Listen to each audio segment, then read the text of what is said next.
টানা ২ ম্যাচ জয়, একই সঙ্গে তালিকায় উঠে এসেছে সেরা পাঁচে। এবার নিজেদের জয়ের ধারা অব্যাহত রাখতে নিউ ইয়র্ক সিটি এফসির বিপক্ষে খেলবে ইন্টার মায়ামি।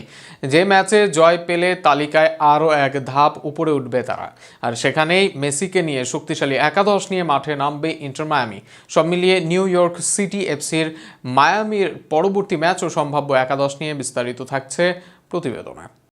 টানা ২ ম্যাচে হার, ২ ম্যাচেই ৩ গোল হজম। কিছুটা ব্যাক ফুটেই ছিল মেসির মায়ামি, তবে কামব্যাক দিতেও খুব বেশি সময় লাগলো না তাদের। বিশেষ করে একা হাতেই যেন দলকে টেনে তুললেন দলের সবচেয়ে বড় সুপারস্টার লিওনেল মেসি। MLS এর টানা ২ ম্যাচ জয় করলো মায়ামি, এর সাথে শীর্ষ ৫-এর ভিতরে চলে এলো দল। এবার লক্ষ্য টানা তৃতীয় জয়, যে জয় দিয়ে তালিকার ৩-এ ওঠার হাতছানি। সেখানে শক্তিশালী একাদশ নিয়ে মাঠে নামতে চাইবে মেসির মায়ামি। গোলরক্ষক হিসেবে উস্তারি হবেন মায়ামির ভরসার নাম উরুগুয়ের ম্যাক্সিমালিনো ফ্যালকন। সেন্টার ব্যাকে নেতৃত্ব দিবেন। তার সাথে এই জায়গায় ভালো পারফরমেন্স করছেন Argentine centre back Gonzalo Lujan. Left ব্যাকে দেখা যাবে জ্যামাইকান ইয়ান ফ্রেকে।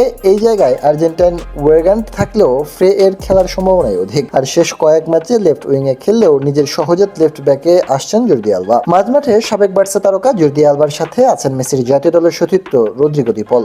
এই দুজন মাঝমাঠের স্তম্ভ। এদের সাথে এই জায়গায় সাধারণত খেলেন ব্রাইট বা রদ্রিজের কেউ। তবে তরুণ রদ্রিজের চেয়ে আগামী ম্যাচে ইতালিয়ান সেন্টার মিডফিল্ডার ইয়ানিক ব্রাইটের খেলার সম্ভাবনা অত্যাধিক। ৩ ম্যাচে নিষেধাজ্ঞা শেষে ফিরছেন লুইস সুয়ারেজ, ফলে স্ট্রাইকার হিসাবে শুরু করবেন তিনি।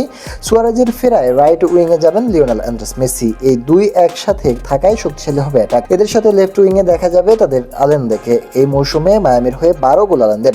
এই আর্জেন্টাইন দলের হয়ে রাখছেন গুরুত্বপূর্ণ ভূমিকা। সব মিলিয়ে এটাই হতে পারে মায়ামির সম্ভাব্য একাদশ। MLS টেবিলে ৪-এ আছেন নিউ ইয়র্ক এফসি। মায়ামির চেয়ে ২ ম্যাচ বেশি খেলে ১ পয়েন্ট বেশি। তার পরের ম্যাচে হারলে তারা নেমে যাবে ৫-এ। সেক্ষেত্রে 3-এ থাকা শার্লটকে টপকে যাবে মেসির মায়ামি। তবে শেষ ৫ ম্যাচে ৪ জয় নিউ ইয়র্কের, শেষ ৩ ম্যাচে জয় ৩টিতেই। ফর্মে থাকা দলটিও তাই কঠিন পরীক্ষা দিতে চাইবে মাস্টারনের দলকে। নিউ ইয়র্কের সাথে মায়ামি মাঠে নামবে ২৫ সেপ্টেম্বর। বাংলাদেশ সময় সকাল ৫:৩০ নিউ ইয়র্কের মাঠে দেখা যাবে দুই দলের লড়াই। সেই লড়াইয়ে জিতে নিউ ইয়র্কের টপ কাবিং কিনা মেসির মায়ামি, এবার সেটাই দেখার বিষয়।